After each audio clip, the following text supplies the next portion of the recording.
espiritual. Podereis alimentar o corpo com substâncias apodrecidas? Vossa alma, igualmente, não poderá nutrir-se de ideias inferiores, na base da irreligião, do desrespeito, da desordem, da indisciplina. Observai os modelos de decadência intelectual e reflete com sinceridade na paz que desejais intimamente.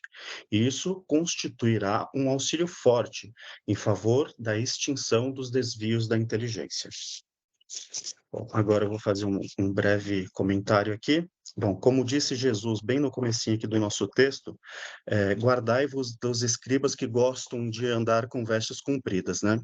Esse capítulo ele fala da importância e também da nossa responsabilidade em consumir leituras edificantes. Quando eu falo leituras edificantes, eu não falo somente do conteúdo religioso, mas também o conteúdo em relação a tudo que lemos, não somente ao que lemos, mas ao que assistimos também. E hoje em dia podemos falar até do que consumimos nas redes sociais, né?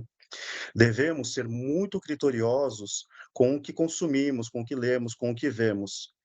Devemos analisar tudo isso com muito equilíbrio e bom senso, pois tudo isso que consumimos alimenta a nossa intelectualidade e, consequentemente, o nosso espírito. Então, devemos sempre fazer e agir com muita parcimônia, né, para não, digamos assim, não nos contaminarmos, entre aspas, com conteúdos que não são edificantes. Esse foi meu breve comentário do capítulo 28.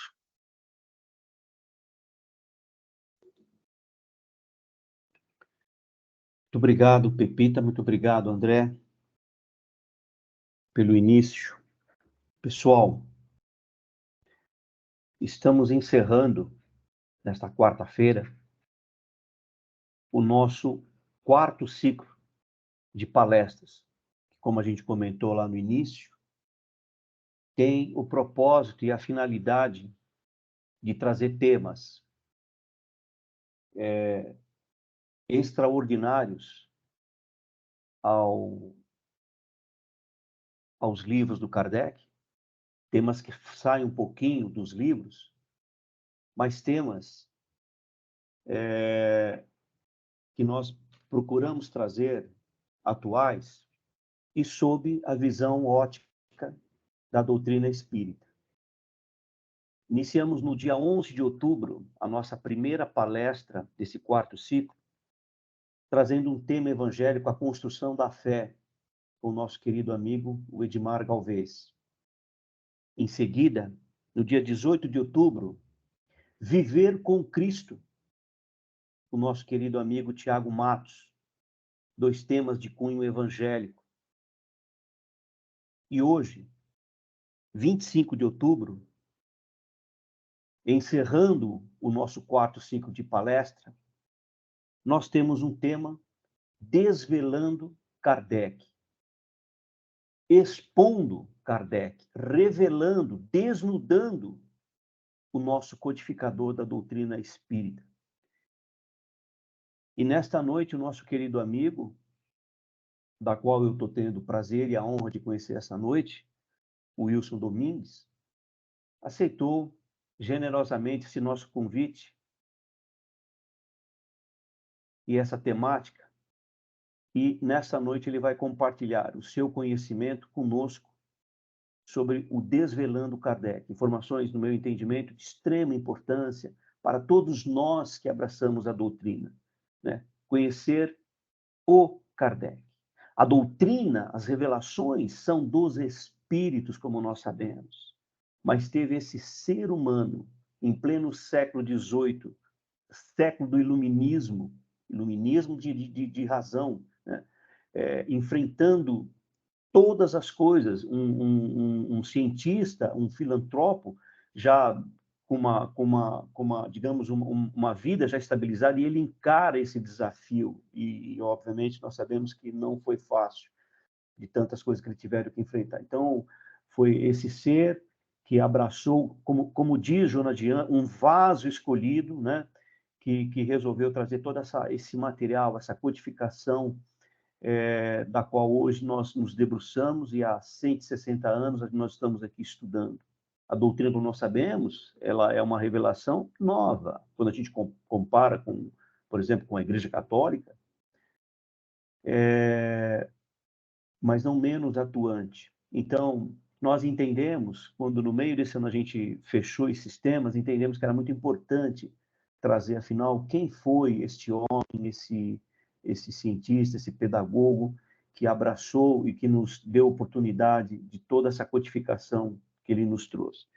Então, Wilson, muito obrigado por aceitar o convite. Nós estamos aqui com a presidente da casa, a Valquíria, da qual eu deixo ela agora à vontade, se ela quiser expressar alguma... Val, se quiser manifestar alguma coisa, fique à vontade. Eu queria realmente agradecer o seu Wilson, que a gente sabe aí que ele está com a filha dele se recuperando, né? E a dedicação dele, todo esse mês, mesmo com essa questão da saúde da filha, ele se dedicou com a Adriana para trazer essa palestra para a gente, né? Então, queria agradecer muito a ele, né? E mesmo toda a dedicação que às vezes ele tem com a atenção com a nossa casa, né? Agradecer a presença de todos vocês, tá bem? E que vocês possam aproveitar bastante a lição da noite, que eles se dedicaram bastante para levar para vocês todos esses ensinamentos de hoje. Bom? É o que a gente precisa passar, tá bom? De fato, Val, bem lembrado. O Wilson está vivenciando uma situação familiar particular, e da qual a gente, nesse momento, vibra para que ele e o familiar possa superar. E nós, novamente, agradecemos a presença de todos vocês. De forma que, nesse momento, com muito carinho, nós vamos abraçando, assim, o Wilson, e que a espiritualidade do Paulo de Tarso possa envolvê-lo e assisti-lo no desenvolvimento dessa temática. Então, esta noite, Desvelando Kardec. Wilson, eu passo para você a aula. Boa noite a todos. Eu quero expressar o meu agradecimento à Valquíria, à Adriana, à Andréia também, que a gente conversa, né? Pela oportunidade. Sabemos que hoje foi um dia de muitas emoções, né, Adriana? Hoje foi um dia bem, bem difícil, porque a programação era outra e a gente teve que sair correndo para conseguir resolver as coisas de última hora. Mas o mais importante é que nós estamos aqui, né? Então, obviamente que eu vou precisar da ajuda de todos vocês, né? Principalmente da Diana, que a gente conversou várias vezes a respeito do tema, e principalmente de um aspecto tão importante, né? Que é a questão de desvelar Kardec. Quem é Kardec? Quem era esse professor Hippolyte Léon Denis Rivail? E eu queria começar dizendo que, olha, nós estamos no ano de 2023, hoje todo mundo fala de fake news, e já naquela época já existiam fake news, porque o que foi descoberto com relação a todo o trabalho de Kardec é justamente o fato de que, por alguma razão, e que nós sabemos, que sempre é a ação dos inimigos do bem, né? Houveram aí tentativas de fazer com que os ensinamentos de Kardec eles fossem, digamos assim, para que tivesse dado margem para entendimentos equivocados. Mas a gente sabe que a espiritualidade atuante, e nós sabemos principalmente que nada é por acaso, e que tudo isso faz parte de um processo de crescimento para nós, para todos nós, porque uma frase muito interessante, né, do Kardec é: fé inabalável somente aquela que pode encarar a razão face a face em qualquer época da humanidade. Ou seja, não existe fé sem razão. Isso é que é o mais importante. Nós precisamos saber aquilo que estamos fazendo, nós precisamos ter a perfeita noção daquilo que nós estamos escolhendo, conforme até o André colocou, né? Quais são as nossas escolhas para que a gente possa absorver, né, conhecimento, o que eu vou fazer para poder entreter meu tempo, enfim. Então, a gente tem aí um cenário muito rico com relação a esse homem, né, que foi um gigante e que, procurando entender um pouco mais, eu sempre fui fã, desde que eu me conheço por alguém que está buscando conhecimento da doutrina espírita, eu sempre fui um fã do Kardec e hoje mais ainda, né? Principalmente depois de algumas coisas que foram descobertas e até mesmo outras com relação a mim mesmo. Eu, pessoalmente, pesquisando algumas coisas que eu quero falar para vocês, a minha admiração por esse espírito, nossa, ficou muito maior. E aí é onde eu chamo a responsabilidade de todos nós de podermos entender quem era Kardec, onde ele nasceu, como ele viveu, quais foram as dificuldades que ele teve, porque a partir de então a gente começa a ver o tamanho do trabalho que ele teve e podemos começar a entender as palavras dele de uma forma muito mais condizente com aquilo que ele quis expressar, né? Porque nós sabemos quantas traduções existem dos livros de Kardec, quantos tradutores existem, né?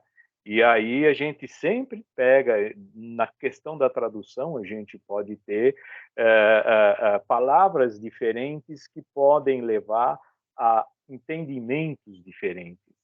Então, é importante a gente saber quem é. É importante a gente saber o que esse homem fez, o que ele passou, para que a gente possa valorizar ainda mais. Ora, quando a gente pega o Evangelho segundo o Espiritismo, por exemplo, né, o Evangelho, acho que na doutrina espírita é o mais lido, todas as passagens, todos os capítulos, como é composto? Vem a escolha da espiritualidade com relação ao trecho, né, do Novo Testamento. Logo a seguir vem o quê? A explicação de Kardec. Depois é que vem as instruções dos espíritos. E aí a gente vê o nível de concordância, a gente vê quanta coisa fantástica. Então vamos lá. A ideia, né, é justamente a gente dar uma observada, revisitar. Adriana, você está passando, você consegue passar aí a apresentação? Sou eu que vou passar, Wilson. Um minutinho só. Desculpe. Então, você Não. pode colocar, por favor? Sim. Vamos lá.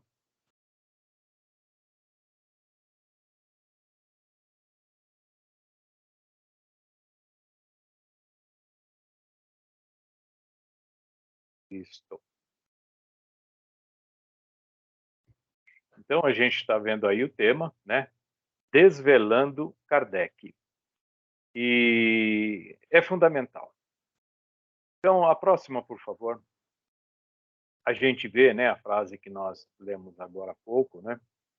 E a fé inabalável só o é aquela que pode encarar frente a frente a razão em todas as épocas da humanidade.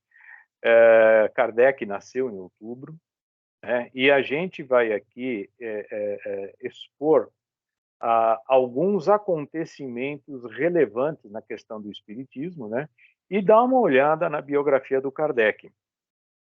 Por isso que eu disse que já naquela época já existiam fake news, né? Vamos passar para a próxima, por favor? Então, veja, a gente tem quantas biografias de Kardec? São várias, um monte, né? As que nós mais conhecemos é de Henri Saussure e também do Zeus Van Tuyl e o Francisco Thyssen, que inclusive é a a que eu tenho, né? São 3 volumes, e todas elas trazem informações a respeito da vida de Kardec, né? A próxima, por favor. E aí a gente tem, na certidão de nascimento, Denisard Hippolyte Léon Rivail. Ou, às vezes, a gente ouve Hippolyte Léon, né, Denisard Rivail. Mas, na realidade, como sabemos que a ordem dos fatores não altera o produto, né, o importante é o espírito, né, por trás deste nome. Ele nasceu em outubro, né, em 3 de outubro de 1804. Ele nasceu em Lyon, mas ele nunca viveu lá, né? Então, inclusive, quando ele nasceu, né, no seu nascimento, o seu pai estava morando em Paris. E é importante a gente ver que as circunstâncias de vida que ele teve, né, a questão até da dificuldade familiar. A próxima, por favor. Então, a gente tem aqui a genealogia de Kardec. Ele teve um casal de irmãos, que falecidos antes do seu nascimento, um menino e uma menina, com 6 e 2 anos. Após 1 ano e meio de nascido, teve mais uma irmã, em 1806. Então, a gente tem aí todos os componentes, né, da família de Kardec. E então, a gente tem aí um contexto familiar interessante. A próxima, por favor. A mãe de Kardec, né, Jeanne Louise Duhamel, ela deu à luz a Rivail em Lyon, numa casa de águas minerais para ser acompanhada na gestação tardia, né? Ela já tinha uma certa idade. E após o nascimento, ela permaneceu lá durante 6 meses em Lyon, antes de voltarem para a sua cidade campestre, né, que é Bourg-en-Bresse. Eu não sei, eu não tenho aí a facilidade de pronúncias em francês, né, no departamento de Ain. E Kardec, ele passou a sua juventude nessa cidade, na casa da sua avó materna, Charlotte Bochart. A casa da família do Duhamel era uma maison de maître, típica das famílias mais ricas da época. Então, veja, ele havia uma estrutura familiar naquele momento da vida dele, né? Uma estrutura financeira, inclusive. Próxima, por favor. E o seu avô, ele era um patriarca, né? Bernard-Marie Duhamel, e ele era equivalente a um governador de estado, e ele morava perto de Lyon, também num castelo. Então, veja, existe aí uma base, existe aí alguma condição que já favorece o conhecimento do Hippolyte, né, na questão de políticas, de sociedade e mais uma série de coisas. Isso para ele já foi alguma escola, esse convívio familiar que ele teve mesmo por pouco tempo. O próximo, por favor. O casamento dos pais de Rivail foi também em Bourg-en-Bresse, né? E então a gente tem aqui as informações. Aliás, eu gostaria de perguntar: essa apresentação ficará disponibilizada para todos?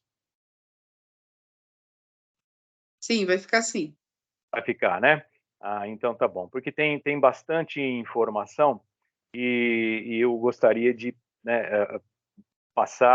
focar um pouquinho mais para frente da aula, né?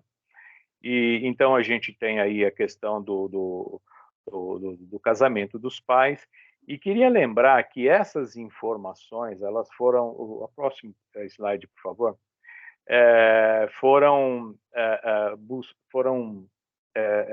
fruto de uma pesquisa feita, né, por Charles Kempf, e são dados que foram tirados de lugares com relação à pesquisa pública, né? documentos importantes, documentos públicos, aonde se tinha acesso a todas essas informações, né? E é importante que a gente tenha esse olhar, porque a gente vai começar a perceber como este homem teve uma vida assim brilhante, uma lucidez em tudo aquilo que ele fez e principalmente por momentos difíceis que ele passou. A próxima, por favor. Então, Rivaio cresceu sem a presença do pai. Aí a coisa já começa aí, né? Seu pai, Jean-Baptiste Antoine Rivaio, ele era um magistrado, né? E documentos dizem que seu pai desapareceu por volta de 1807. Ou seja, Kardec tinha aproximadamente 3 anos de idade, né? E as evidências indicam que o pai abandonou a família e os filhos por se amigar com uma pessoa em 1815. Para a família, se fez passar por desaparecido, pois nem sua própria irmã nunca soube de seu paradeiro.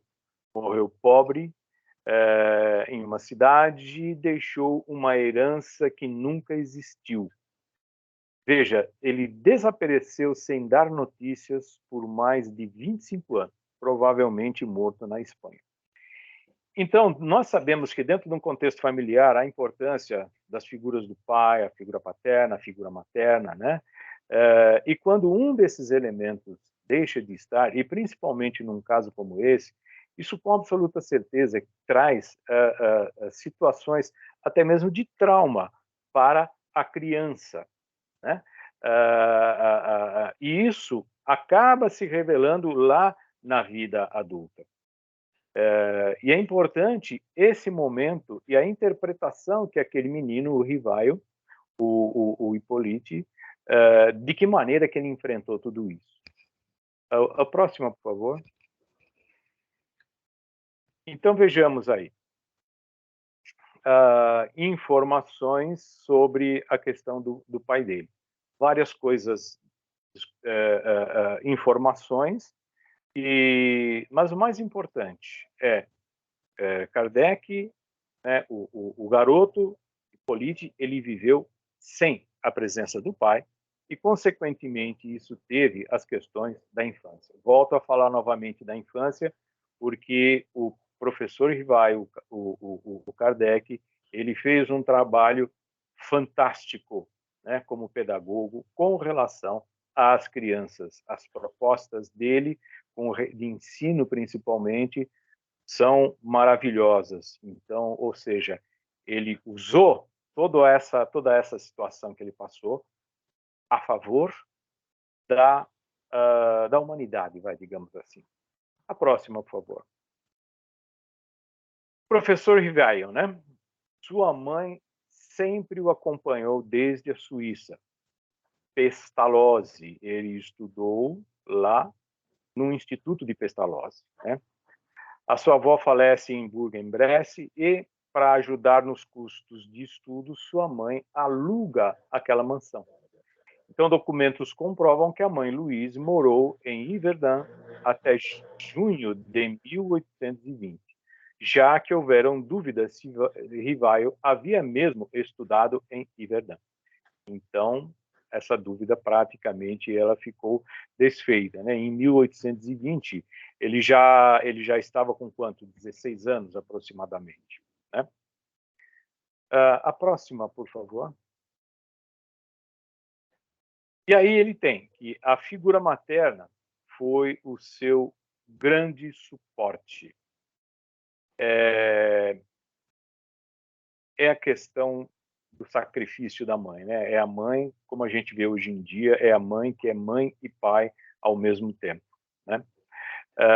Então, veja, em outubro de 1822, Jeanne-Louise e Françoise Duhamel venderam vários bens que possuíam na região de Bourg e já moravam na rua 117, hoje 51 Boulevard Saint-Michel. Gente, perdoem-me as pronúncias, eu realmente não tenho a menor, vamos dizer assim, afinidade com a língua francesa, né? A próxima, por favor. Então, vejamos. A primeira obra que o professor Riveio escreveu foi um tratado de aritmética em 1823, com apenas 18 anos. Segundo algumas informações, o aluno Riveio, ele no Instituto de Pestalozzi, ele reunia alguns outros jovens que tinham algumas dificuldades de aprendizado, e ele fazia esse trabalho de ensinar outros garotos dentro daquilo que eles tinham de dificuldade, e principalmente nas questões de aritmética, né? Então, veja, ele já tinha aquela coisa dentro dele de fazer o bem. E então, em 1825, ele funda a sua escola, aonde ele já era diretor. E morava com a mãe e o tio, que era viciado em jogo. Teve de vender o instituto para sanar as dívidas do tio. Então, veja, Kardec o professor Rivaio, ele passou por diversas situações financeiras extremamente difíceis.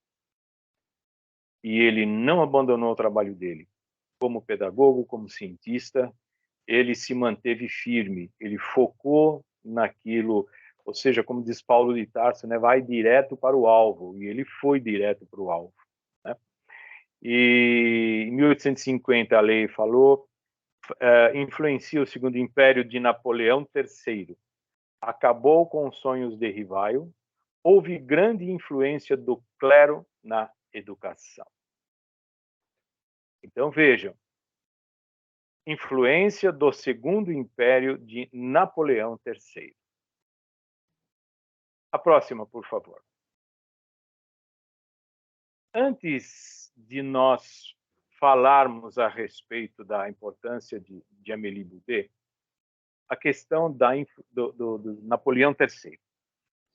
Nós temos um livro, inclusive, esse livro está aqui comigo, é o Cartas e Crônicas, pelo Espírito Irmão X, psicografado por Chico Xavier. E aí, então, neste livro, no capítulo 28, o título é Kardec e Napoleão. Eu vou ler um trechinho.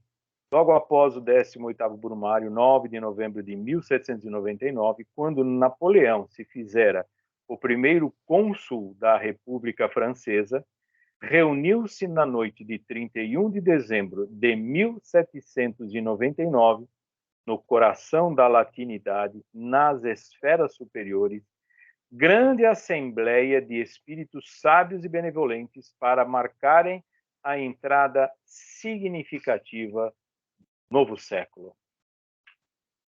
E aqui eu quero ressaltar o seguinte: nesta assembleia, segundo aqui no livro Cartas e Crônicas, né, informado pelo irmão X, estavam presentes Sócrates, Platão, Aristóteles, Apolônio de Tiana, Orígenes, Hipócrates, Agostinho, Fénelon, Giordano Bruno, Tomás de Aquino, São Luís de França, Vicente de Paula, Joana d'Arc, Teresa d'Ávila, Catarina de Siena, Você, Spinoza, Erasmo, Milton, Cristóvão Colombo, Gutenberg, Galileu, Pascal, Swedenborg e Dante Alighieri. Nomes de peso, não? E por que eu estou falando isso? Eu sugiro, boa noite. Eu sugiro que vocês possam ler oportunamente. Nesta noite foi trazido em sono Napoleão, porque ele estava se desviando. Napoleão, ele teria a incumbência de preparar condições sociais, enfim, fazer todo o trabalho de preparação para a vinda de Kardec. E nesse capítulo do livro Cartas e Crônicas, é a espiritualidade chamando a atenção de Napoleão, porque estavam dizendo para ele, né? Olha, não está fazendo aquilo que você se propôs a fazer. É importante que você volte para que Kardec, né, possa fazer o trabalho dele. Você vai pavimentar a estrada. Mas isso não aconteceu. Então, esse é um elemento a mais de admiração do professor Rivaio, né? E principalmente, né, de ver como a espiritualidade age no bem em todos os aspectos. E aí vem, né, que a importância de Amélie Boudet, com quem ele se casou em 9 de fevereiro de 1832. E todos nós sabemos que Amélie Boudet foi uma parceira e tanto ela dele e ele dela, e ambos fizeram esse trabalho magnífico em prol da educação, né? Até dizem que Pestalozzi é o educador da humanidade. Eu particularmente considero que o educador da humanidade é professor Hippolyte Rivel. A próxima, por favor. Então, Rivaio e Amélie criaram a Pequena Louise e a Cartas de Amélie falando sobre a menina e Rivaio orientando a sua alfabetização. Então, veja, na Revista Espírita aqui, a gente tem a citação A Pequena Louise, de 1840, e esse é um ponto que eu gostaria de salientar. Rivaio preocupado com a alfabetização da Pequena Louise. A próxima, por favor. Então, vejamos, foram muitas as dificuldades pelas quais o Rivaio passou para ele poder estruturar a doutrina espírita. Rivaio precisou abandonar as aulas que ele dava e ele se dedicou inteiramente à doutrina dos espíritos. E nada foi fácil para ele. O legado de Allan Kardec, ele precisa ser conhecido profundamente. Essa é uma das maiores verdades que eu já pude ver, sabe? Nós precisamos conhecer Kardec. Vejamos, conforme dissemos agora há pouco que no Evangelho, como é feito, né, que tem a fala do Kardec e tudo mais, o que ele fez no início do Evangelho? No início do Evangelho, lá no prefácio, a gente tem toda uma explicação da condição, né, política, social, econômica, para que a gente pudesse entender com mais clareza a vinda de Jesus, o trabalho de Jesus, né? Então, veja, o nível de preocupação deste homem com relação à forma de ensinar e de fazer com que as pessoas tivessem efetivamente uma base para poder aprender. Porque se não houver uma base, fica difícil assimilar o conhecimento e, principalmente, aplicar o conhecimento. A próxima, por favor. Então, vejamos. Vários documentos originais a respeito de Allan Kardec apareceram recentemente e um novo portal foi inaugurado em 1º de setembro, né? Que é o Projeto Allan Kardec, onde a gente tem possibilidade de acessar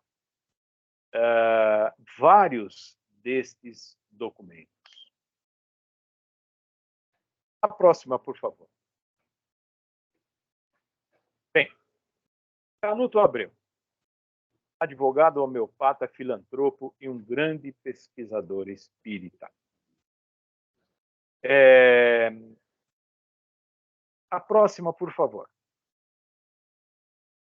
Então, o acervo de Canuto Abreu, Silvino o Canuto de Abreu, Taubaté, janeiro de 1892, São Paulo, 2 de maio de 1980, trabalhava no Reformador. Ele observou a FEB instituir os 4 evangelhos de Rustan na doutrina espírita. Então, Canuto de Abreu começa a se corresponder com Leon Denis, Gabriel Delany, entre outros, porque ele percebeu que isto não estava correto. A próxima, por favor.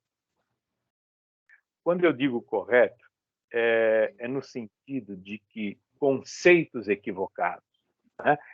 Então, esses conceitos, quando a gente tem algo que desvia do caminho, nós vamos trabalhar esses conceitos que serão a base das nossas informações e a gente vai passar a vivenciar conforme esses conceitos que a gente acaba assimilando, né? Então, quando se percebe que tem coisa na sua base sendo transferida de maneira equivocada, sendo divulgada de maneira equivocada, então a gente começa a ver a importância do trabalho, no caso de Canuto de Abreu. Ele vai para a França e passou 2 anos pesquisando com Leon Denis, conhece a Biblioteca da Sociedade Espírita, ou o que restou dela, vai à casa de Flammarion e de médiuns que trabalharam com Kardec e vê toda uma história do espiritismo que ele mesmo não conhecia. Soube que houve um período de desvio do espiritismo, onde a sede da Sociedade Espírita, o jornal, entre outras coisas, haviam sido tomados por pessoas que não apoiavam Kardec. Olha que coisa interessante. Então, já começaram a ter desvios. Olha, vamos começar a introduzir informações diferentes, né, daquelas que o codificador trouxe, e, com isso, a base estaria sendo minada. E fica sabendo que estes amigos fiéis de Kardec, no caso Gabriel Delany, tiveram de fundar um novo jornal, Le Espiritisme, e a União Espírita Francesa. A próxima, por favor. Os detratores do Espiritismo foram muitos, com graves consequências nas obras básicas do Espiritismo, né? A gente fala da Gênese e a gente fala também do céu e inferno, né? E tem lá o legado de Allan Kardec. O próximo, por favor. Bem,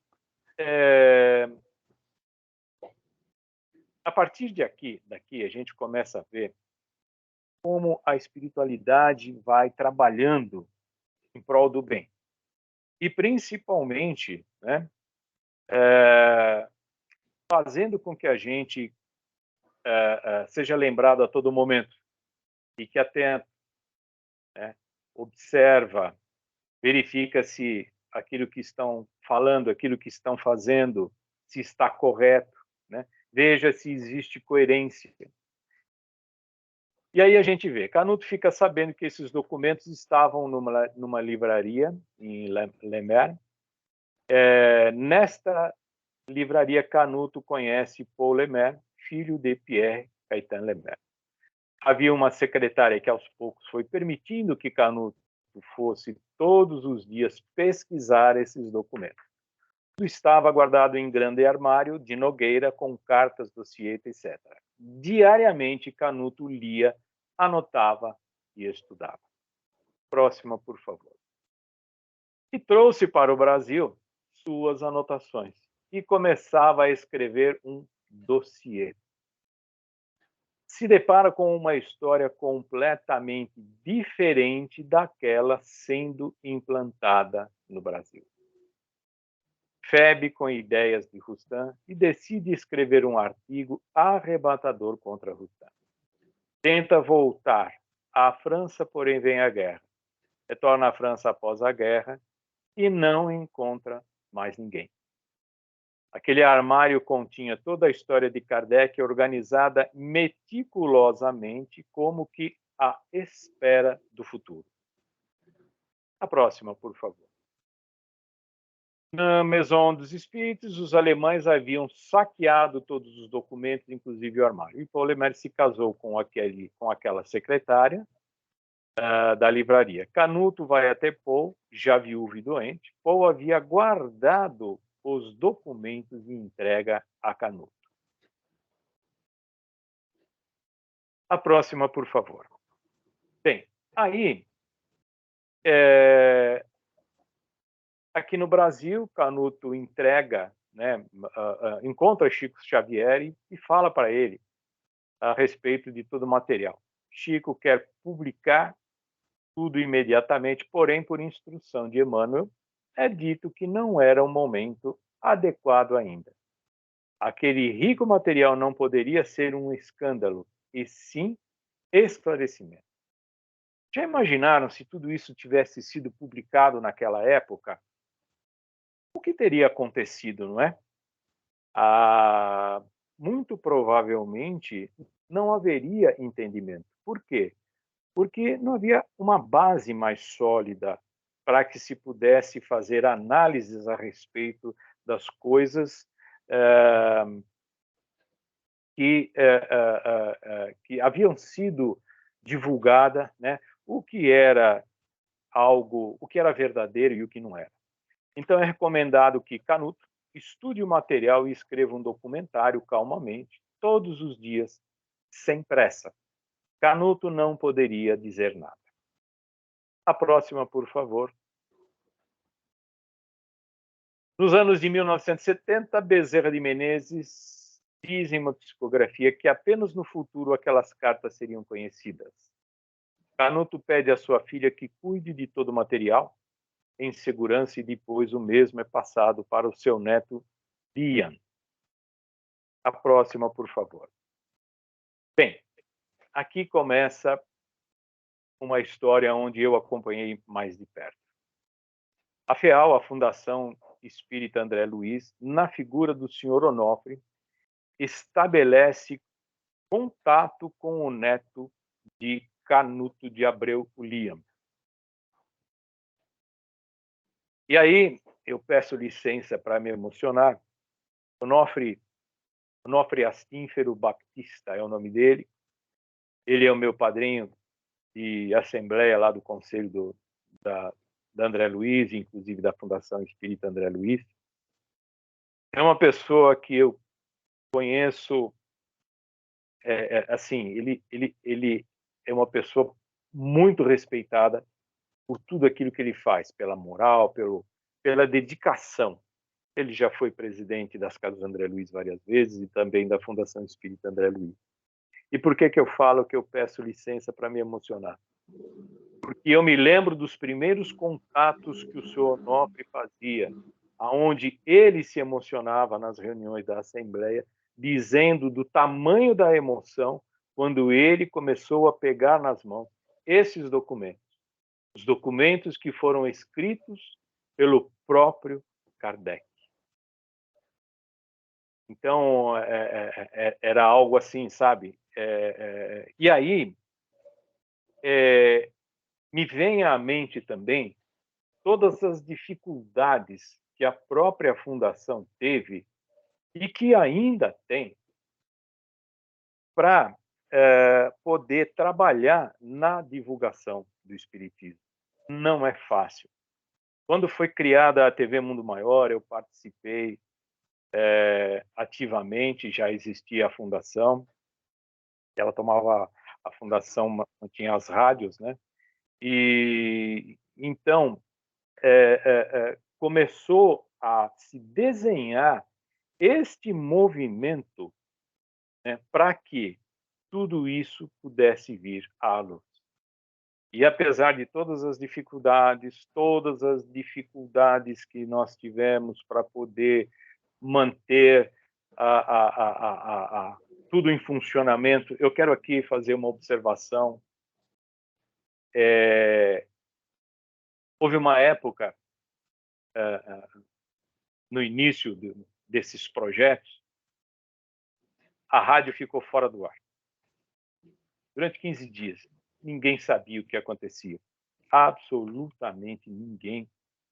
Engenheiro que tomava conta, pesquisou várias coisas e não encontrava a razão pela qual. Aí veio uma orientação espiritual para que pudéssemos fazer vibrações específicas e tudo mais. E até que, num determinado momento, num trabalho espiritual, conseguimos trazer todos aqueles que estavam impedindo o funcionamento da rádio. É uma coisa louca, né? No dia seguinte a esse trabalho espiritual, as antenas da rádio voltaram a funcionar. Então, era ataque pelos encarnados e pelos desencarnados. É impressionante. Mas o amor sempre vem, né? Então, esses documentos eles foram recuperados e preservados no CEDOR, Centro de Documentação de Obras Raras, e entre os documentos foi encontrado tudo o que Canuto havia datilografado em seu dossiê. A FEAL apoia toda a iniciativa que seria divulgada no projeto Cartas de Kardec. E aí é que entra também o trabalho e a dedicação nos bastidores de toda a equipe. Olha, é indescritível, é fantástico. Só quem esteve lá dentro mesmo é que sabe o quanto que precisamos lutar para que tudo isso pudesse ser trabalhado, avaliado, recodificado, para que a gente pudesse ter todas essas informações que estão praticamente todas disponíveis hoje, né? Através principalmente da Universidade Federal de Juiz de Fora. A próxima, por favor. Então, a Universidade de Juiz de Fora, ela cria o projeto Allan Kardec, onde todos os documentos estão sendo disponibilizados. Esses documentos, durante um determinado tempo, eles estavam, na época em que eles estavam sendo todos analisados, traduzidos, catalogados, eles estavam aqui em Santana, em frente ao centro ali na Duarte de Azevedo, né, que foi ali onde a Fundação, a TV Mundo Maior começou, e então ali era feito todo o trabalho de separação, catalogação, tradução, preservação, os documentos, todos eles, com todos os critérios possíveis e imagináveis para que eles pudessem ser preservados, né, e em todos os sentidos. E hoje a gente tem que estar aí, né, esse site, Projeto Kardec, Universidade Federal de Juiz de Fora.br, onde qualquer um de nós é só acessar e vai ter acesso a todos esses documentos que falam a respeito, né, do trabalho que Kardec teve, mostram o trabalho que Kardec teve para que ele pudesse chegar nessa condição que ele chegou de trazer tanto esclarecimento. A próxima, por favor. E aí tem: quando todos os homens estiverem convencidos de que Deus é o mesmo para todos, de que esse Deus soberanamente justo e bom, nada de injusto pode querer e que o mal vem não dele, mas dos homens, todos se considerarão filhos do mesmo Pai e estenderão as mãos uns aos outros. Allan Kardec. Ele tem uma clareza, né? E eu faço um trabalho de pesquisa pessoal. Eu mandei para a Adriana aqui Adriana, se você pudesse mandar para o... Desculpe, esqueci o nome, me perdoe. O Edgar. Se você pudesse mandar para ele, ver se ele consegue colocar na tela, eu agradeço. Tá. Deixa eu ver se eu consigo localizar aqui. Tá, eu te mandei aí agora há pouco. Então, a gente já está entrando aí na reta final. Todo esse trabalho se transformou em documentário, né? E vida, obra, novos documentos, enfim, o legado de Allan Kardec. Aliás, eu gostaria de pedir para passar para o próximo slide, que é o último, né? Isso. Então, a Revolução Espírita de Paulo Henrique de Figueiredo, o legado de Allan Kardec, né, de Simone Privato, Autonomia, a história jamais contada do Espiritismo, Paulo Henrique de Figueiredo, a biografia de Allan Kardec, de Charles Kempf, quer dizer, essa é a bibliografia de tudo isso que foi dito aqui. E eu posso dizer que a gente tem muito mais, né, que pode ser feito. E, principalmente, conforme eu disse, eu tenho feito algumas pesquisas, eu sou ativista no combate ao abuso sexual infantil. Então... Pronto, já está aí, tá? Já está? Já mandei para Edgar, desculpa. Edgar, você conseguir pegar? Se o Edgar puder colocar na tela. Então, eu, por conta, né, desse trabalho, tenho feito algumas pesquisas com relação à infância, à juventude, e eu me deparei com este documento, e eu tenho só a capa, né? Que é... Um minutinho, deixa eu ver aqui.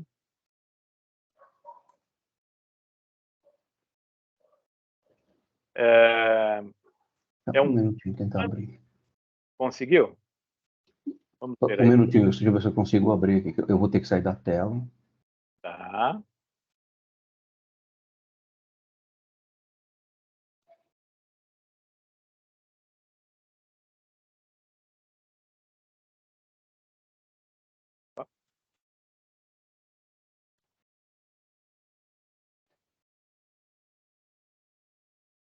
Vamos lá. Esse é o print de um documento que está disponível, e quem for da área de ensino, da área de pedagogia, eu sugiro a leitura. E é um trabalho proposto em 1828, né? É um plano proposto para a melhoria da educação pública. Melhoria da educação pública na França, por Hippolyte Léon Denisard Rivail. Então, quando eu comecei a ler esse documento, eu comecei a ficar impressionado com a clareza, porque em 1828 ele não era Allan Kardec, ele era o professor Rivail. E eu comecei a ver, em determinados momentos, eu identifiquei muito o DNA da escrita dele com aquilo que a gente lê no Evangelho, ou seja, nos livros da codificação. É o jeito dele escrever, a forma como ele se coloca, e a partir de então eu virei mais fã dele ainda. A preocupação dele com a educação, as observações que ele faz com relação à importância de se trabalhar adequadamente a educação das crianças é algo... Eu peguei alguns trechos, mandei para algumas pessoas que eu conheço, que são professores de ensino médio, ensino fundamental, e essas pessoas me retornaram dizendo: nossa, é exatamente o que acontece hoje, mas isso ele escreveu que já era um problema em 1828. E a partir de então, eu percebo que o meu entendimento com relação à própria leitura das obras da codificação, ele se ampliou. Porque eu comecei a perceber que determinadas palavras de Kardec têm um sentido mais amplo do que aquele que a gente está lendo, por conta daquilo que ele verdadeiramente é. Então eu passei a ficar maravilhado com relação a isso. A preocupação daquele homem, a condição de vida que ele teve, as dificuldades familiares. Podemos dizer que hoje a gente fala muito em família disfuncional, né? Então, ele viveu numa família disfuncional, com a ausência do pai, com exemplos nada saudáveis, né? Problemas com o tio, ele teve que se desfazer de tudo aquilo que ele tinha para poder resolver os problemas financeiros do tio. E ele não desanimou em nenhum momento. Ele se manteve firme e ele trouxe para nós esse trabalho maravilhoso, né? Então, eu sugiro, inclusive, até o próprio departamento de ensino. Aliás, eu tenho em PDF. Tá aí. Ó. Então, a gente vê aí, né, o que ele diz, né? É uma... Deixa eu ver aqui. Tá vendo? Ele coloca lá Paris, né? Dentu Livraria, no Palácio Royal, 1828, e com o autor tal, está ali a assinatura dele como Hipólito Rivaio, discípulo de Pestalozzi, diretor de escola da Academia de Paris, né? Membro de diversas sociedades científicas. Os meios próprios para se educar a juventude são uma ciência bem distinta e que se deveria estudar para ser educador, como se estuda a medicina para ser médico. Olha a visão dele. Então, isso está disponível na internet, mas eu tenho o arquivo. Eu nem lembro se eu cheguei a mandar para a Adriana esse material. Não, esse não. Esse não. Eu mando para... Tá ótimo.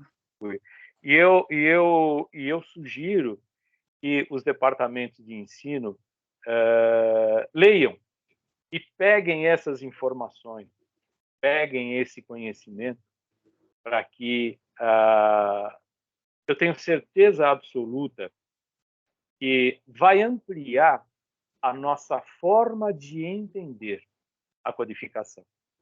Vai fazer com que a gente consiga se aprofundar mais naquilo que o Allan Kardec quis dizer. E, para finalizar, nós teremos agora, no próximo sábado, né? Aliás, Adriana, isso eu já mandei para você, depois se você puder repassar para todos, eu agradeço. Né? E é uma palestra que vai ter do Paulo Henrique Figueiredo, e ele vai falar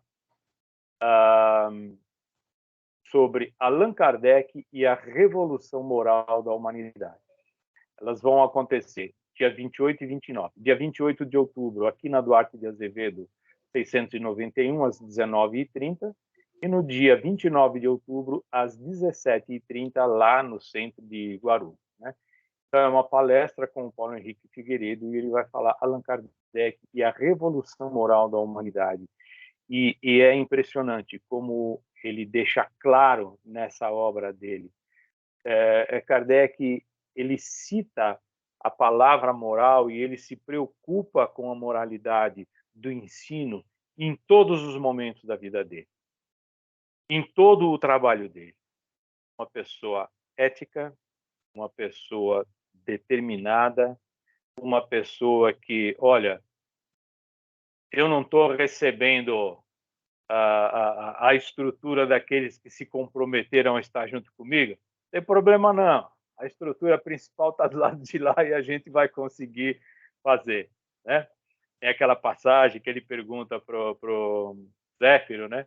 E se eu não fizer o trabalho?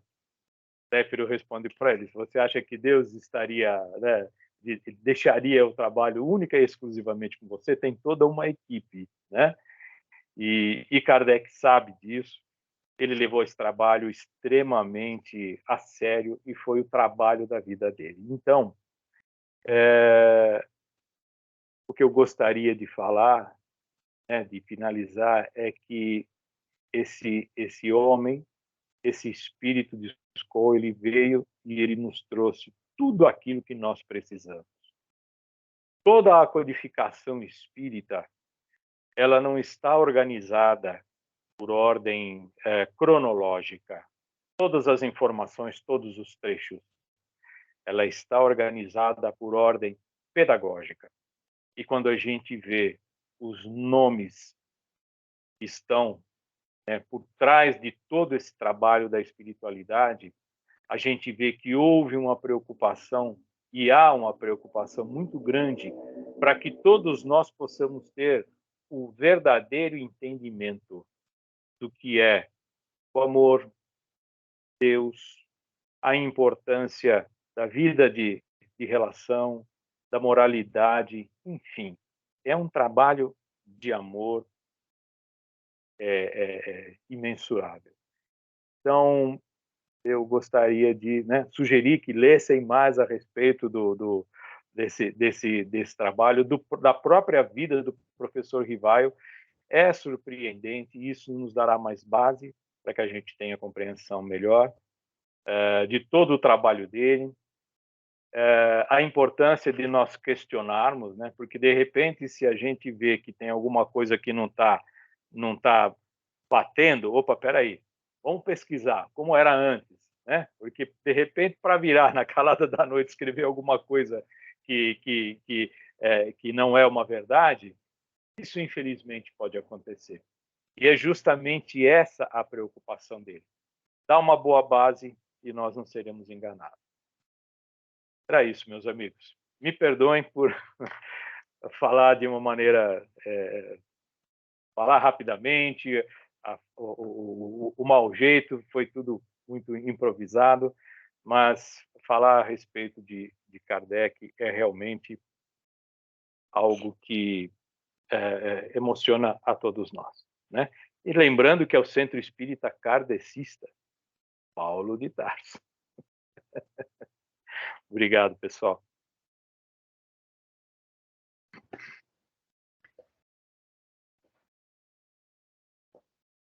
Wilson, nós temos no nosso roteirinho o encaminhamento das perguntas que ficam para o final da palestra, e isso está com a coordenação do nosso colega Renato. Renato, tem alguma questão sobre o tema?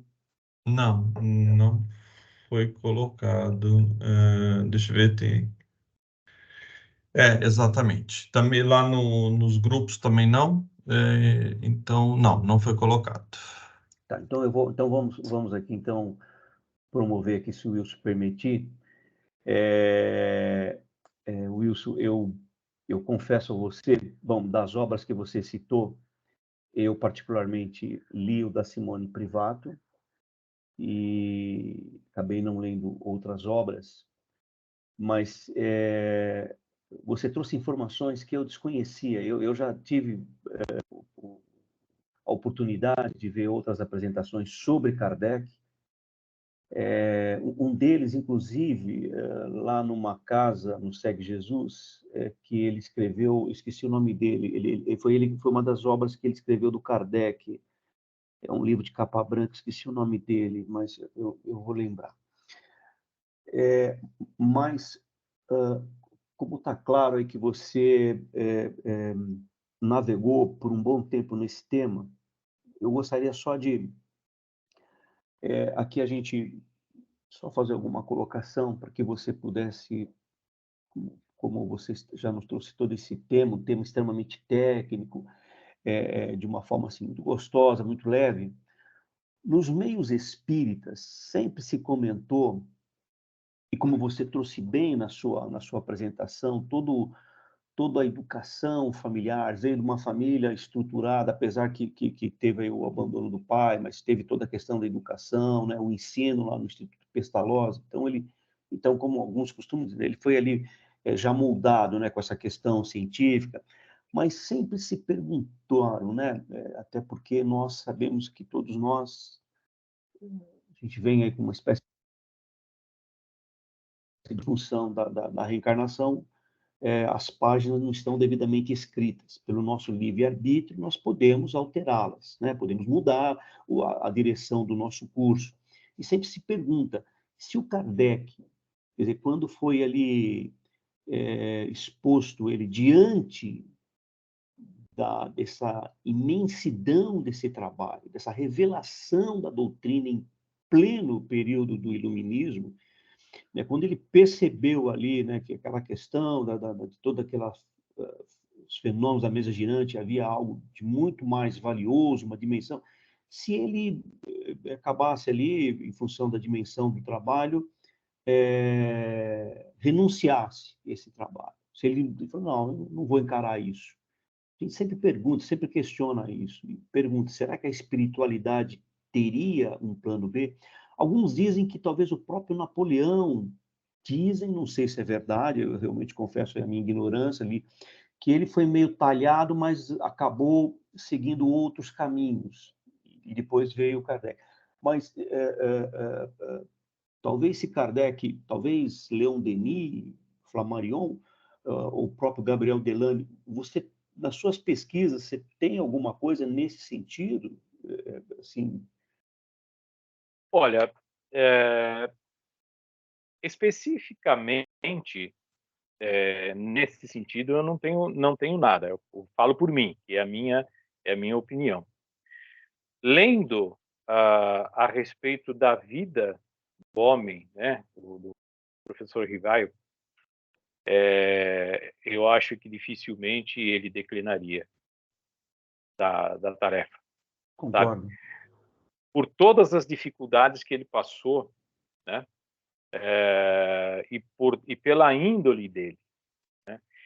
E com certeza, se eventualmente ele não fizesse, eu não tenho dúvida que haveria um plano B.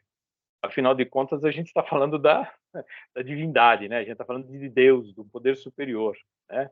O próprio Zéfiro disse para ele, né? Olha, se você não fizer, outro vai fazer.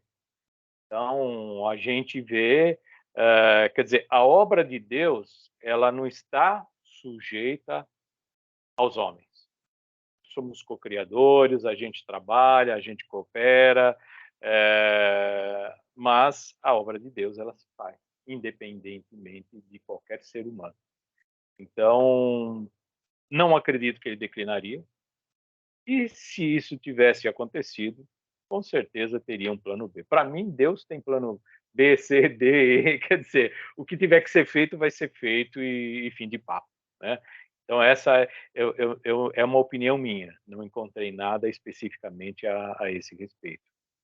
Mas por conta, principalmente agora, pesquisando um pouco mais sobre a vida dele. O que me levou a este assunto, né, que foi um trabalho humanitário, interessante porque eu cheguei ao professor Rivaio e a um outro camarada também, Anton Makarenko, que era um pedagogo russo, e ele fez um trabalho também fantástico com garotos que se tornaram delinquentes na época da Segunda Guerra, porque os pais foram assassinados, e um trabalho que ninguém queria fazer com esses garotos, e esse cara, esse Anton Makarenko, fez.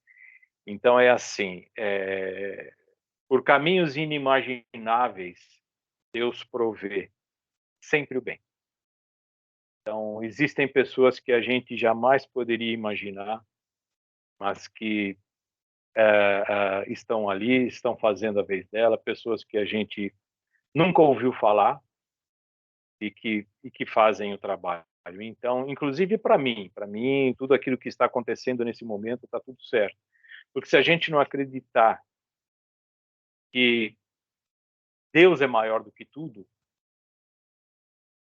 como é que a gente vai fazer? Então, nós não deveríamos nem estar aqui, né? Exemplo de fé e tudo mais. Aliás, eu me lembro que faz acho que uns 2 ou 3 anos, mais ou menos, eu tive a oportunidade de falar aí no Paulo de Tarso a respeito de um trabalho de uma publicação da Revista Espírita, que fala sobre a instrução dos espíritos sobre a regeneração da humanidade. E ele coloca, é de 1800, é 800 e alguma coisa, não me lembro, eu vou ver e depois eu passo. Ele coloca, né, fatos de como iriam acontecer. Lá a gente começa a entender questão aí de criança índigo, cristal, que foi dada uma informação equivocada, né? A gente começa a ver onde essas pessoas estão, como elas estão, a gente começa a perceber alguns movimentos, inclusive tem lá uma fala, isso há 100 anos, ele diz assim, que haverão desencarnes coletivos e que nesses desencarnes, sem saberem, né, estariam adiantando o processo de regeneração. Por quê? Porque essas pessoas, nessas zonas de conflito, que passam por essa experiência de um desencarne coletivo, de uma maneira, né, violenta, desencarnam aqui no planeta e já não reencarnam mais aqui. Isso está na Revista Espírita. Eu vou pegar, vou passar, né? É uma leitura interessante, sabe? É muito interessante. A gente vê o nosso cenário atual e a gente vai ver que os espíritos de Deus, né? Aqueles amigos que vêm com o propósito de ajudar, eles estão aí nos mais diversos lugares, sem alarde, fazendo a vez deles. Entendeu? Porque tem consciência do seu trabalho. É isso. Perfeito. E como você colocou, né, a doutrina pela revelação passou por sérios obstáculos, né, desvios, principalmente com o falecimento do Kardec, né? E felizmente, né, apareceram aí homens sérios que foram, que estudaram, pesquisaram, no sentido de a gente direcionar a rota. Algumas obras desviadas foram recuperadas, né? Puxa vida, mas faz parte desse processo de evolução, né? Muito bacana, muito bacana. Pessoal, estamos abertos aqui a um laboratório de perguntas. O Wilson disponibilizou um tema extremamente, assim, muito bacana. Edgar, Vamos lá. queria só fazer um comentário aqui, né? Quando a gente estava aí com o Wilson conversando, e decidiu trazer à tona, né, assim, para o nosso centro, enfim, quanto mais pessoas isso puder chegar, da questão dos documentos originais, porque isso é uma coisa que aconteceu, né, está acontecendo ainda, então, ou seja, está em movimento, e isso vem trazendo uma ideia melhor de como era a vida, né, o dia a dia, o que eles vivenciavam, não só Kardec, mas a Amélie Baudet, todos que eles se correspondiam, então, então a gente vai tá tendo a oportunidade de realmente experimentar aquele momento, não é? Os problemas que eles tiveram, que foram muito sérios, o comportamento de Kardec, não é? Você veja, já sabendo que eles sofreriam golpes e traições, né? E nem por isso ele se exaltou, ele expulsou ninguém, ele manteve todo o controle, o equilíbrio. Você veja, né? O escol desse espírito, enfim. E aí a gente tentou, né, Wilson, pontuar algumas coisas só, mas chamar atenção para a gente estudar, ir atrás desses livros aí, que são riquíssimas as informações, né? Não dava para o Wilson botar tudo aí. E eu estou muito, muito feliz e agradecida dessa oportunidade que a gente teve aqui. Posso fazer um comentário? Vamos lá. Claro. Conceição, muito obrigada por esse esclarecimento. Eu sou pedagoga, sou psicopedagoga, sou diretor de escola, quero ler essa parte sobre educação, que me interessa muito. Muito obrigada pela indicação e por todo o aprendizado. Eu é que agradeço a todos, principalmente a Adriana, né? Porque se a Adriana não desse o suporte, a gente não teria chegado lá, né? É isso daí. Então, Imagina, a legal. gente aqui é Eu queria conjunto. só fazer uma observação para a gente ver, é rapidinho, só para a gente ver como as coisas acontecem e como a gente precisa estar conectado, né? Há tempos atrás, lá na Casa André Luiz, a gente, todo final do ano, tem um evento onde todos os assistidos, sem exceção, saem dos seus quartos, né? Então, é preciso movimentar uma quantidade de voluntários gigantesca, porque tem muitos assistidos que estão acamados e que têm vários equipamentos ligados. Então, precisa dar um jeito de sair, porque eles saem, vão passear lá no pátio, a gente chama de noite de luzes, né? E tem um Papai Noel.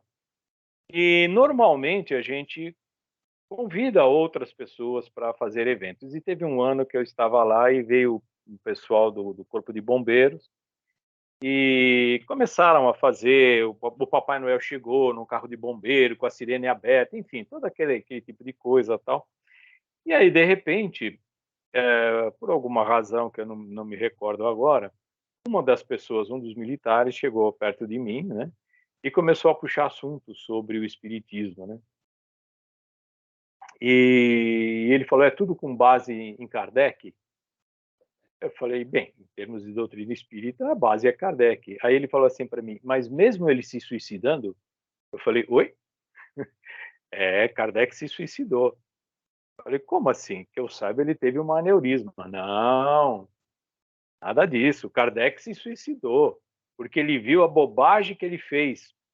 Então, vejam, eu estou trazendo isso para a gente ver como tentam, de todas as formas, desacreditar um trabalho tão grande de amor, né? E que nós precisamos nos manter firmes, né? Porque a gente vai ouvir muita coisa ainda, né? De pessoas que, às vezes, nem têm a má intenção, mas alguém que falou alguma coisa e aí não passa pelo crivo da razão e aí acaba levando adiante as fake news, né? Então, tudo isso só me faz ressaltar a importância do trabalho dele. Verdade. Até a perfeito. questão das obras, né, Edgar, Wilson, você citou aí, né, Gênesis, Céu e Inferno, que a gente vive batendo na tecla e passa para os alunos novos, né, a gente já está ensinando conforme está lá nas obras originais que não sofreram adulterações. Porque quando a gente começa a falar isso, muito espírito fala, mas o que mudou? Coisa, não é? Essa nossa ideia de castigo, de que você está aqui com débito, sofrendo. Gente, ideia de carga, isso não existe. Espiritismo não tem isso. Vamos lá na obra original. Então, isso está diretamente implicado na nossa vida, para você ver a importância de a gente ir atrás dessas coisas que vieram à tona para a gente agora e aproveitar esse momento, né? Exatamente, Você disse muito bem. Eu não consigo visualizar, por exemplo, Deus ou o Espírito Superior castigando alguém. Para mim é inconcebível. Ele oferece a todos a oportunidade de se corrigir, né? O castigo quem dá é a própria pessoa, né? Nós é que nos castigamos quando a gente resolve não seguir o caminho certo, né? Então, a porta é estreita, a gente sabe disso. E só essa doutrina é que pode trazer esse tipo de esclarecimento. É isso daí. É isso daí. E a gente, por estarmos aqui numa área de ensino, a gente, apenas como estagiários na área de doutrina, a gente sempre costuma comentar isso com o pessoal, a gente sempre comenta com os alunos da área de ensino que se sintam livres para ler qualquer obra, mas não deixem de ler Kardec.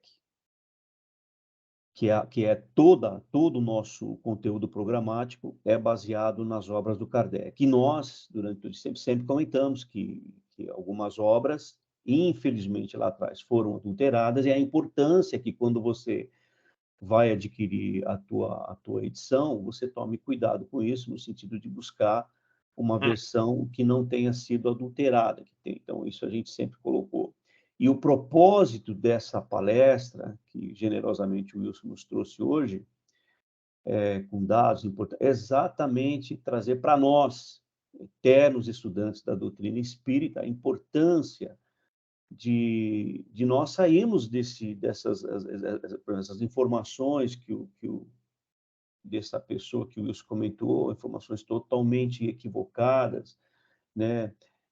Lembrar, como a gente sempre comenta, tem pessoas que entendem que a força da doutrina, e isso talvez uma colocação minha, está na parte dos fenômenos, e não é verdade. No meu entendimento, há um equívoco enorme. A força da doutrina está na sua filosofia, na sua proposta. É isso que está a força, né? Na revelação, no aspecto da proposta de conforto, nos trazendo a oportunidade de outras existências, né? Enfim, então isso, e nós, como estamos aqui, sempre estudando, a cada quarta-feira, aí nos diversos graus, estudando com base no Livro dos Espíritos, no Livro dos Médiuns, o pessoal que já está um pouquinho mais avançado, o pessoal dos aprendizes, já entrando na questão da parte dos temas bíblicos, à luz da doutrina, mas sempre estudando, né, que é o que a doutrina nos propõe. Então, seguramente, assim, foi uma noite muito boa, maravilhosa, que nos atende, sobretudo, o propósito de trazer esses temas e a questão da revelação, né, da desvelação do Kardec, nos prima aí com o fechamento desse ciclo de palestra, e a gente, de coração, agradece o Wilson pela palestra, pela oportunidade. Eu não sei se já estamos 21h30, por favor, mais algum comentário, algum questionamento? Adriana, Valquíria, alguém de vocês querem fazer algum comentário, alguma pergunta? Nós podemos, então, estar encaminhando para o nosso encerramento. Não antes de pedir para que todos vocês abram o áudio de vocês, nós temos aí, Wilson, sempre a cada conclusão de palestra, nós temos aí um ritual entre nós, onde nós, apesar de num formato online, a gente abraça aí um abraço no formato online ao palestrante, envolvendo ele e desejando a ele o quê, minha gente? Muita luz. Muita luz. Muita luz. Muita luz. Obrigado. Muita luz.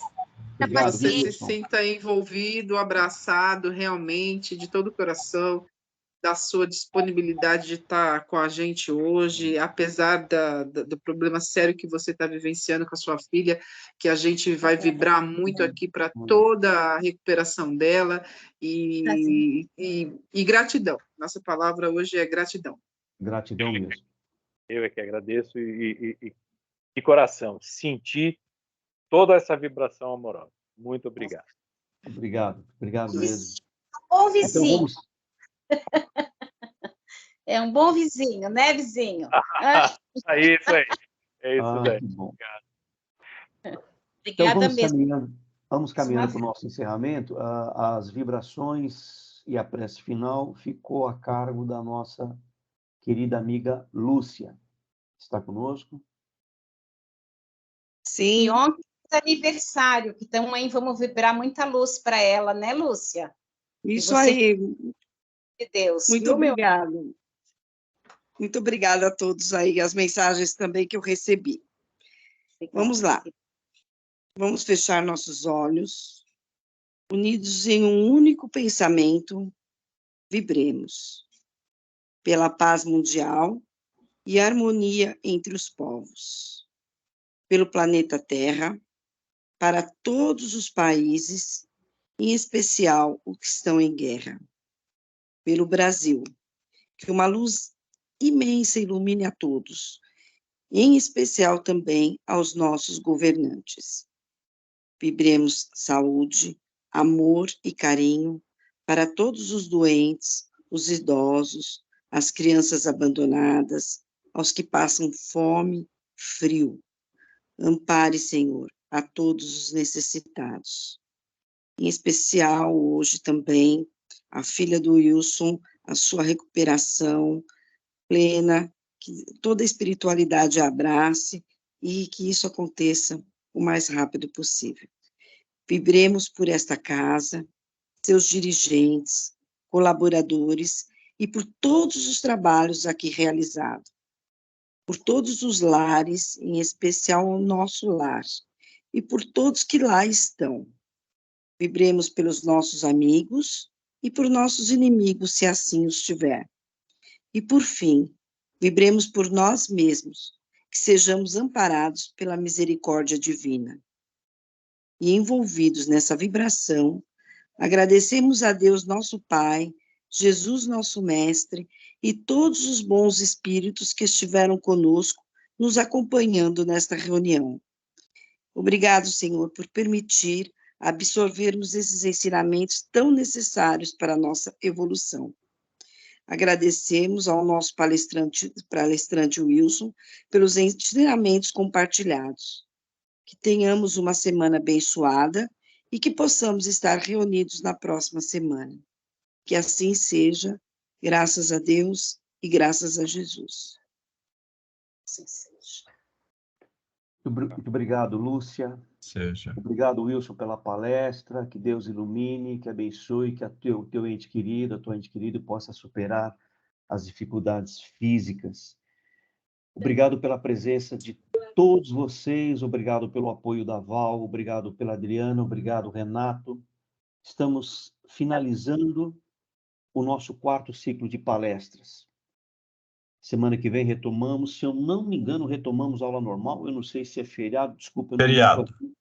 É feriado, então tá bom. Então, depois, acho que os grupos já retomam com a dinâmica dos livros, né, para cada grupo, que também faz parte aí do nosso conteúdo programático.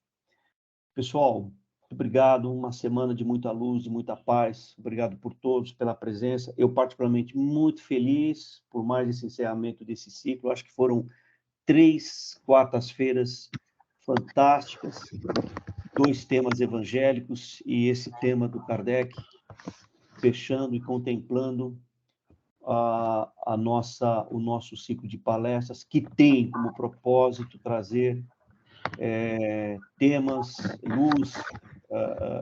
temas à luz da doutrina espírita e, sobretudo, conhecimento para todos nós, e que eu espero que todos tenham absorvido os conhecimentos, ou seja, que as palestras tenham aí trazido um conteúdo que possa trazer uma reflexão para todos nós, e sempre a questão de nós estarmos repensando na nossa existência, como a doutrina assim nos convida.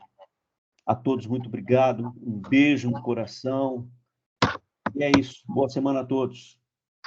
Obrigado, pessoal. Obrigado, gente. Boa noite. Obrigado, Boa gente. Boa noite. semana. Boa noite a todos. Boa noite. Boa Beijão. noite, boa noite. Boa semana. Tchau, Boa noite a todos. Boa noite. Boa noite e obrigado.